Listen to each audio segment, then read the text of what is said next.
today we are talking about something we don't often talk about. And that is, yeah, well, I guess you can probably guess it, but the Vietnam conflict. And today I'm going to be doing something that's probably been beaten to death, but I want to have my say in. And that's how to make a Vietnam loadout. And this one is purely just, I don't want to say for fun, but like, you know what I'm saying. You know, not professional. This is not like, if you want to look the most accurate, this is how you do it. But this is just my take on how, you know, to create a Vietnam loadout and do it. It really just depends on what you want. That's the thing about this, is it depends on what you want. So if you want to go all out, you can go farther than this. I'm eventually going to upgrade a little bit, and I'll explain that later.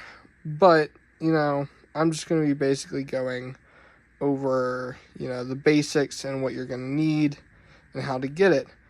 So, and what I've seen that works the best versus the real stuff versus the fake stuff.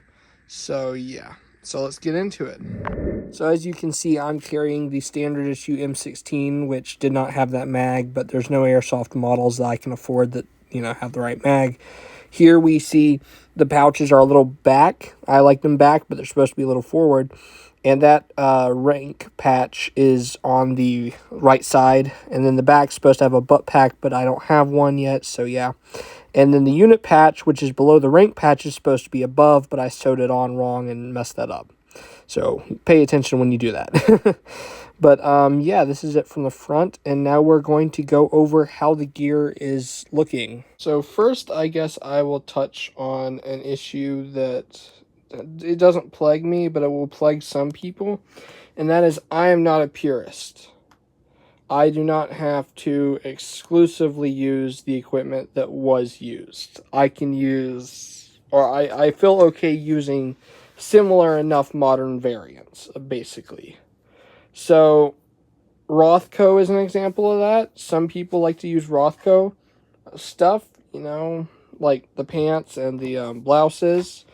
That's okay. I don't see a problem with that. Now, what I'm about to get into is kind of, well, not controversial, but like, you know, some people would go, I don't know about that. And that's that I like to use the Wrangler shirts because they're light and they're easy to sew stuff on and yada yada yada. I think they're good. I like to use them, and they fold up easily and they look nice. And they're easy to come by. You can go by Goodwill and typically find these. Not always. I'm not going to say you always can. But, you know, it's one of the more commons. And, you know, Goodwill, these will run you about $5, $6. And that's not a bad deal. But some people don't like that. Some people don't like to use alternates. And that's okay. It's really what you feel comfortable, like, wearing as a cosplay or on the airsoft field or whatever. So I personally like this one. That's what I like to wear. And like I previously said, this patch is supposed to be up here, but I was not paying attention.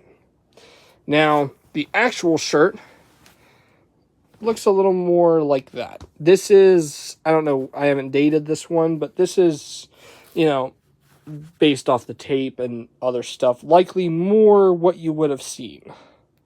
I don't know if this one was ever worn, because it's awfully green. But, you know, this is more accurate than that.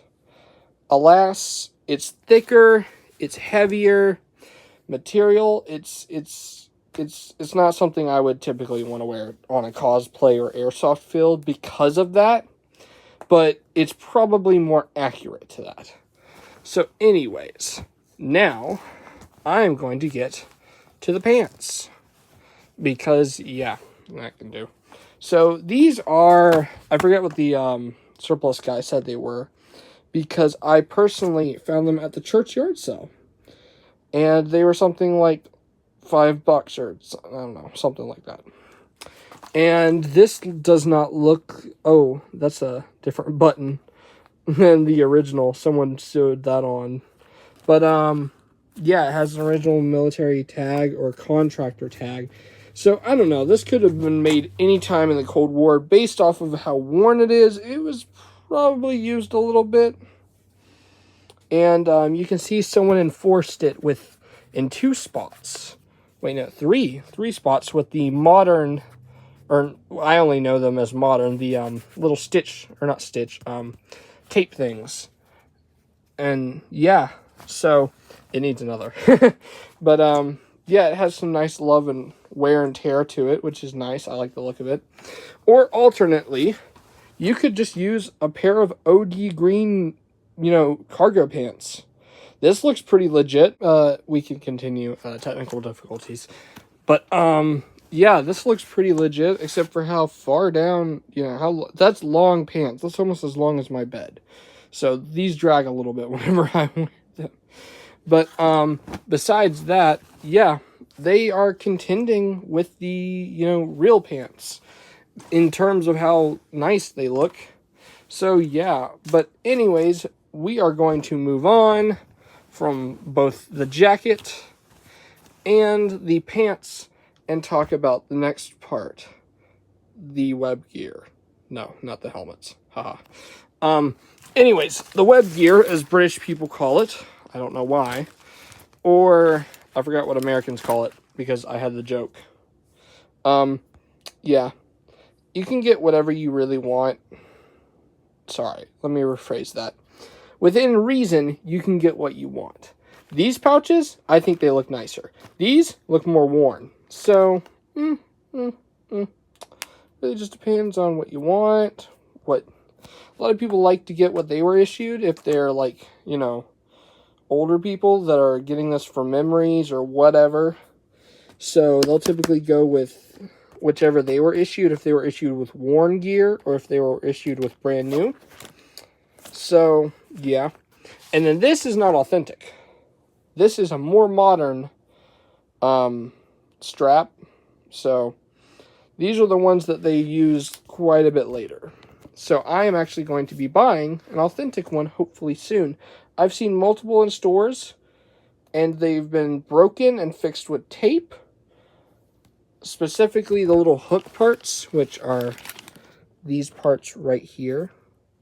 This little hook has been broken and fixed with tape, which I did not like and did not want, so I did not do. And, or rusty. Really freaking rusty. And I don't want to deal with that. So, I'm hopefully going to be getting one eventually, here soon, this summer, to replace well, I have another belt. I have several belts. I'm going to just move this over, and I'm going to have 2 setups. And then I'm going to get some more of these and some more of these. So, yeah. And talking about these, I don't know how much these run. I've seen them run up to $20 at stores, but sometimes the stores don't know what they're selling. And it's like, I don't know. I don't honestly know how much they're worth, but they're not. I don't think they're worth that much. And these boxes, holy crap, these will run you so much on eBay and such. I would suggest looking at, flea markets and stuff like that, surplus stores, hole in the walls, or try looking for comparative bargains, is what I'm saying. So, it really depends on how much you're willing to spend. I have a guy that, does surplus and has had a lot of this, so he sells it for a good price, but it really just depends. Now we're going to talk about shirts. Undershirts, technically. It doesn't really matter. This is something that does not matter. Look at this shirt. Whatever. If you want to be accurate with it, crazy accurate, you can be. But you don't have to. This is just Sonoma. It's a Sonoma. I'm wearing a shirt that's this color right now. That's the one I was actually doing for the cosplay. So, yeah, it really just depends on what you want to do. Now, finally, we get to talk about helmets. And I have to pull them because they're like little turtles. They're like little turtles. That's what they look like. And if you put them upside down wrong, You have to do the sad turtle dance. It's a stupid joke. I will explain some other time, maybe. But this right here is not a real helmet. But you put it on your head, you say. Thus, it's a helmet. Well, not really. This is a parade helmet. Thin, light, durable, nice to just wear. You know, not very heavy. No metal. This is all compressed wood. These are not uncommon, but they're not common either. But they're easier to find than you would think. At times. A lot of people mistake them for helmet liners. Which, if you don't know, the steel pot helmet, if it will work with me today, has two parts. This and this are not the same. That's a helmet liner. That's a parade helmet. Very different things. But lots of people look at the difference on the inside. Very different. But anyways, lots of people confuse this. This will probably be the most expensive part of your kit if you're going authentic, which I would not suggest doing. But anyways, the helmet cover is hella expensive if you want a real one. It's ridiculous. In fact, the only reason I have one is because my grandfather served in the National Guard. And, yeah, he kind of just left this in the closet, and I kind of just, like, strategically acquired it. Or strategically transferred equipment to an alternate location. So, that's how I got this. And the card is on there wrong, because I have some kind of questionable drawings on the card. So, and that is an authentic Nestle Crunch, old Crunch bar wrapper. Real cigarette that I probably shouldn't have taken, but whatever. Super glue, not authentic to the time period. It's just some super glue I found in the drawer and thought, hey, that looks nice. And yes, they did carry super glue in their helmet bands sometimes. And electrical tape, because who doesn't want electrical tape? Electrical tape can save your ass in any situation. Almost any. Don't quote me on that. But anyways, going over helmets, that helmet cover will probably cost you the most out of anything in this cosplay. And the helmet varies. I got a steel pot helmet for $40, $50. I can't remember. It was something like that. So, yeah. Really just depends on how much money you're willing to spend and, you know, what you're willing to spend it on.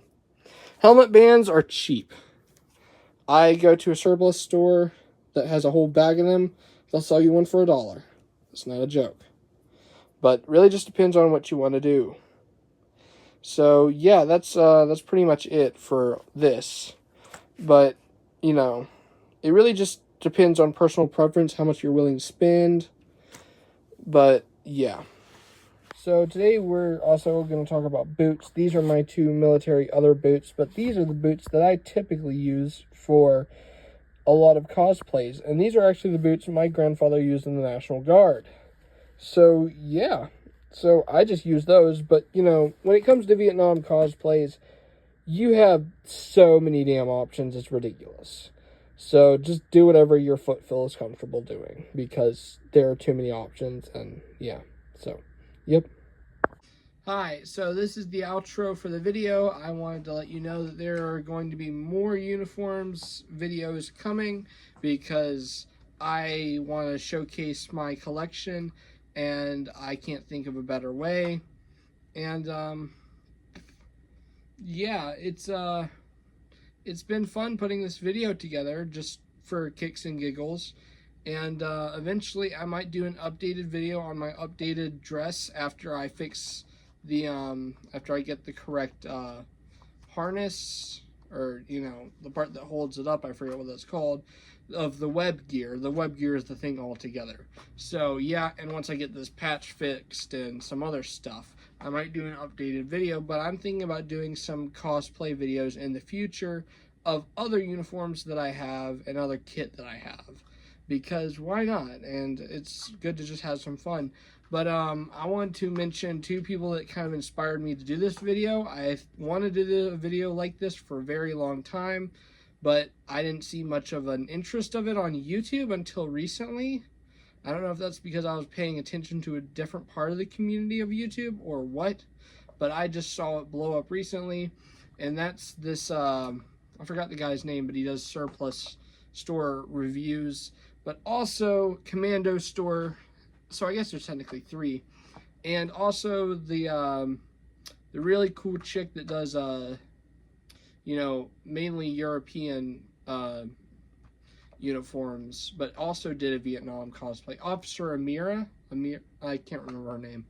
But yeah, thank you all for watching, and thank you for those inspirations. And I hope you all have a good day and have a good 4th of July and do some fireworks. So yeah,